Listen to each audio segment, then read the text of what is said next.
네, 이번 순서는 의원들의 의정 활동과 지역구 소식을 자세히 살펴보는 시간 투데이 의정통신입니다. 지난 19대에서 보건복지위원장을 역임하면서 보건복지 분야 의정 활동에 주력해온 분이시죠. 이번 20대 국회에서도 관련 의정 활동이 주목되고 있는 오늘의 주인공, 국회 보건복지위원회 위원이자 충북 청주시 서원구를 지역구로 두고 계신 더불어민주당 오재세 의원 전화 연결해서 말씀 들어봅니다. 의원님 안녕하십니까? 네, 안녕하세요. 네, 의원님 지역구에서 내리 4선 지내셨습니다. 네, 성실한 의정 활동이 뒷받침되지 않았다면 얻을 수 없는 그 무엇보다도 값진 평가일 것 같은데요. 오랫동안 활동해 오신 지역구의 자랑부터 해주신다면 뭐가 있을까요? 네, 먼저 저를 사선으로 당선시켜 주신 지역구 주민 여러분들의 그 현명하신 판단과 또 엄정한 선택에 대해서 주민 여러분께 진심으로 감사드리고요. 네, 제가 그 주민들의 소원에 보답하기 위해서 의정 활동을 열심히 했는데 세 가지로 나눠 보면 네, 첫째는 서민들을 위한 입법 활동을 저 나름대로 열심히 했다 이렇게 말씀드리는데요. 네, 서민금융기관인 새마을금고 신협에 저축하는 이자에 대해서 비과세하는 법을 제가 계속해서 발의해서 통과시켰고요. 네, 또 음식점업에 대한 그 의제 매입 세액 공제도 대폭 늘려가지고 어려운 음식점에 도움을 또 많이 드렸습니다. 그리고 네, 어린이집이라든지 자율방범대 또 이런 자영업자 하시는 분들 카드 수수료이나 이런 것들 열심히 한 데 대한 그 평가를 받았고요. 네, 또 지역 발전을 위한 여러 가지 예산 확보를 열심히 했는데요. 저희 지역에 학교가 많습니다. 그래서 문어고등학교라든지 세강고등학교 이런 학교의 기숙사를 건립한다든지 학교 강당 또 충북대학교, 방송대학교, 교육대학교 이런 데 시설 개선을 하기 위해서 다시 개축하고 신축하는 예산도 많이 확보했습니다. 네, 또 지역 주민들의 현안 사업인 노인 전문병원 건립이라든지 지역 재개발 사업 또 법원 검찰이 이전했는데 이 이전 부지에 평생학습원이라든지 또 청년연수원을 유치해서 지역 공동화 현상을 해소시키고 또 아동복지관이나 육아종합지원센터 또 자활센터 이런 것들 또 전통시장 지원 이런 것들 이렇게 입법과 예산을 열심히 해서 이렇게 뽑아주신 것 같습니다. 네, 의원님 현안 이제 여쭙겠습니다. 네, 의원님께서는 현재 보건복지위와 예결위 소속 위원이신데요. 네. 우리나라 노인과 장애인 등 취약계층에 대한 복지가 예산도 적고 또 관리도 부실하다는 지적을 평소에 해 오신 것으로 알고 있습니다. 네. 의원님께서 파악하고 계신 취약계층의 복지 실태는 어떻고 또 시급히 개선돼야 할 부분은 무엇이라고 보십니까? 네, 우리나라가 OECD에 들어가 있는데 OECD 국가의 그 사회복지 지출은 GDP 대비 한 21% 정도 하고 있거든요. 그런데 우리나라는 네, 거기에 반밖에 안 되는 10% 정도밖에 복지 지출을 하지 않고 있는데 네. 그 중에서 특히 노인 복지와 장애인 복지는 훨씬 빈약해서 노인 복지는 한 3분의 1, 장애인 복지는 5분의 1 수준으로 복지 예산이 낮습니다. 그래서 우리나라가 네, 노인 자살률, 노인 빈곤율이 OECD 국가 중에서 첫 번째로 높다는 그런 불명예를 안고 있습니다. 그 네, 이유는 우리나라가 연금을 시작한 지가 얼마 안 되기 때문에 그 연금을 받는 사람들이 전체 한 30% 정도밖에 안 되고 네, 1인당 수급액도 지금 34만 5천 원밖에 안 됩니다. 그래서 결국 노인 빈곤율이 높은 것이고요. 네, 또 노인들한테 들어가는 의료비도 국민인당 1년 생애 동안 1억 원 정도가 드는데 그 중에 50%는 65세 이상이 의료비가 들거든요. 그러니까 5천만 원 정도의 의료비가 드는데 네, 우리나라 건강보험이 잘 돼 있지만 이런 부분도 보장성이 지금 62.5%거든요. 그래서 의료비도 많이 지출이 돼야 되기 때문에 네, 이 의료비에 의한 빈곤층도 많이 늘어나고 있습니다. 그래서 이런 것을 개선하기 위해서는 선진국처럼 네, 복지 예산이 늘어나야 되는데요. 우리나라는 조세 부담률이 GDP 대비 지금 18% 정도 수준인데 네. 선진국은 26%거든요. 그래서 선진국보다 한 6, 7% 낮은데 우리나라도 조세 부담률을 18%에서 노무현 정부 말기에 21% 정도까지 갔었거든요. 네. 이제 3% 정도만 더 올린다고 한다면 세금을 한 30조 이상을 더 거둘 수 있거든요. 네. 그래서 이런 것을 통해서 선진국보다 너무나 지금 부족한 노인과 장애인들에 대한 복지 예산을 더 늘리는 것이 해답이 되겠다 이렇게 네. 말씀드립니다. 네. 그리고 지난 19대 국회 마지막 본회의를 통과하면서 큰 주목을 받았던 법안이에요. 의료사고 피해 구제 및 의료 분쟁 조정법, 이른바 저희가 신해철법이라고 하면 쉽게 알아들을 수 있는 그 법을 의원님께서 대표 발의하셨는데요. 네. 법안 시행에 대한 기대감도 높지만 일각에서는 이제 의료인들이 중환자 진료를 회피하는 부작용 우려도 나오고 있다고 들었습니다. 네. 법안 시행에 따른 기대 효과와 또 부작용에 대한 대책은 어떻게 생각하고 계십니까? 네, 지금까지 의료 사고가 났을 때 분쟁 조정을 원이 있어서 그 소송으로 가기 전에 이 분쟁 조정원에서 조정을 할 수 있게 돼 있었는데요. 네.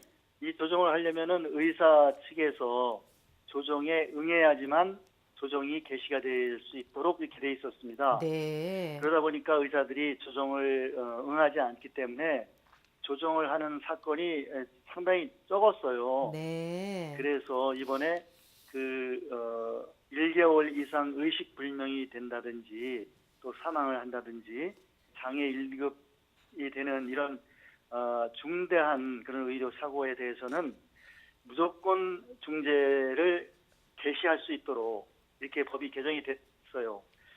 그렇게 이제 이번에 제안해서 개정을 했더니 의료계에서 그러면 이러한 그 중요한 사망이나 또는 장애 1등급 의식불명 같은 사고가 일어날 개연성이 있는 그런 중환자에 대해서는 치료를 거부하지 않겠느냐, 네. 이런 부작용이 생기지 않겠느냐, 이런 우려를 하고 계십니다. 네네. 물론 그런 점도 없지 않아 있을 거로 이렇게 예상이 되지만 이 중재라는 것은 기본적으로 중재를 하다가 나중에 이건 받아들일 수 없다 그러면은 거기서 다시 이제 끝나는 거거든요. 이건 네. 중재는 네. 그만큼 자유재량이 있는 건데 그래도 중재를 개시하는 것 자체가 부담이 된다. 네. 이렇게 보고 있는 것이 이제 의료계이고요. 또 네. 반대로 그런 의료 사고에 대해서 이제까지는 소송으로 가니까 좀 무심하게 의료 사고가 발생할 가능성이 더 높아질 수도 있는데 네. 이제는 이런 중대한 의료 사고가 생기면 자동적으로 중재가 되기 때문에 그만큼 의료 사고에 대해서 더 주의를 더 기울이지 않겠느냐 네. 하는 면이 있기 때문에 네. 장기적으로는 의료 사고를 줄일 수 있겠다. 그리고 또 양자 간에 이런 중대한 의료 사고가 생겼을 때 일단은 한번 서로 조정을 해보고 네. 그걸 받아들이지 않으면 그 다음 단계로 넘어갈 수 있는 한 단계를 서로 간에 한번 좀 참고 같이 해본다 하는 면에서는 이 의료조정중재 제도를 네. 가지고 있는 우리나라에서는 이런 것은 시도하는 것이 장기적으로는 좋겠다. 그리고 이 네. 연착륙 네. 시켜나가는 방법이 좋겠다 해서 이번에 네. 의료분쟁조정법이 그런 우려에도 불구하고 통과가 된 겁니다. 네. 또 다른 뜨거운 법안이 하나 더 있습니다. 폭스바겐 배기가스 조작 사건을 계기로 자동차 소비자 보호를 위한 법안들도 잇따라 발의되고 있습니다. 의원님께서도 제조물 책임법을 개정해서 징벌적 손해배상 제도를 도입하자는 내용의 징벌적 배상 법안을 발의하셨다고 들었습니다. 구체적으로 어떤 내용 담고 있는 법안인지 발의 배경과 주요 내용 설명 부탁드리겠습니다. 네, 일반적으로 징벌적 손해배상이라는 것과 징벌적이 아닌 일반 손해배상으로 나눌 수 있는데 네. 징벌적이 아닌 것은 실제 손해가 난 거에 대해서 그 당사자만 배상해주는 그런 원칙은 1대1의 원칙인데 네. 이번 가습기 사건 같은 경우에는 피해자도 많거니와 그 책임이 너무 크기 때문에 이런 그 중대한 고의 또는 악의를 가지고 또는 무분별하게 피해를 입혔을 경우에는 1대1 손해가 아니라 네. 통상적 손해의 2배 내지 3배, 4배 이렇게 징벌적인 손해배상을 할 수 있도록 하자 하는 제도가 이번에 새로 도입돼야 되겠다 이렇게 하고 있는 건데요. 네. 이런 법이 지금 다른 나라에서도 도입돼서 되고 있고 또 우리나라도 현재 일부분적으로 하동업거래 공정화법이나 파견근로자법에 이런 징벌적 손해배상 제도가 지금 도입되고 있습니다. 그래서 네. 이번에 이 범위를 좀 더 넓혀서 이런 아주 피해가 사회 전체적으로 크고 또 고의나 악의가 있다고 생각되는 그런 판단되는 부에 경우에는 대해서는 네. 이 징벌적 제도가 도입돼야 되겠다 해서 이번에 법안이 제출된 겁니다. 네. 다음 당내 관련 현안 좀 여쭙겠습니다. 현재 더불어민주당의 가장 중요한 행사죠. 새 지도부를 뽑는 전당대회가 오는 27일에 열릴 예정인데요. 의원님께서는 전대준비위원장이란 중책 맡고 계시더라고요. 현재 전국 대의원 대회가 진행되고 있습니다만 국민적 관심도가 아직은 좀 낮은 게 아니냐 이런 지적도 있습니다. 전당대 준비 상황과 흥행 전망 어떻게 보고 계십니까? 네, 잘 아시는 것처럼 이번 전당대회는 내년 대선을 위한 대선 후보를 경선 관리를 해야 될 당의 지도부를 지금 뽑는 그런 전당대회가 되고 있는 건데요. 네. 1차적으로 이제 대선 후보를 뽑는 것이 아니기 때문에 그 대선 후보를 경선하는 그런 지도부를 뽑는 거기 때문에 1차적 관심은 좀 조금 떨어진다고 이렇게 보이고 네. 또 그 전에 이제 이런 전당대회가 낳는 대개는 이제 계파 간에 뭐 친박이다, 친문이다, 뭐 친노다 이런 계파 간에 이제 거기에 전당대회에서 계파 헤게모니 쟁탈전을 하기 때문에 네. 그거에 대해서 관심이 높은데 이번에는 이런 계파의 어떤 헤게모니 쟁탈전이 좀 적은 편입니다. 그래서 네. 지금 후보가 이제 추미애 후보, 김상곤 후보, 이종걸 후보 해서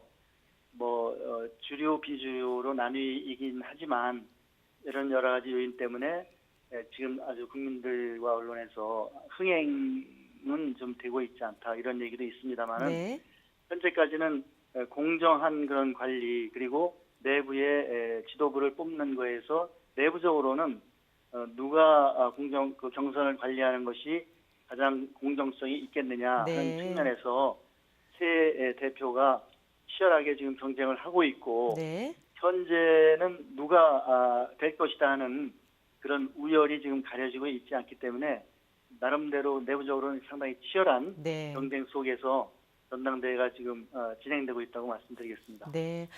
이번 20대 국회 사선의 중진 의원으로서 당 안팎에서 큰 역할이 기대되고 있습니다.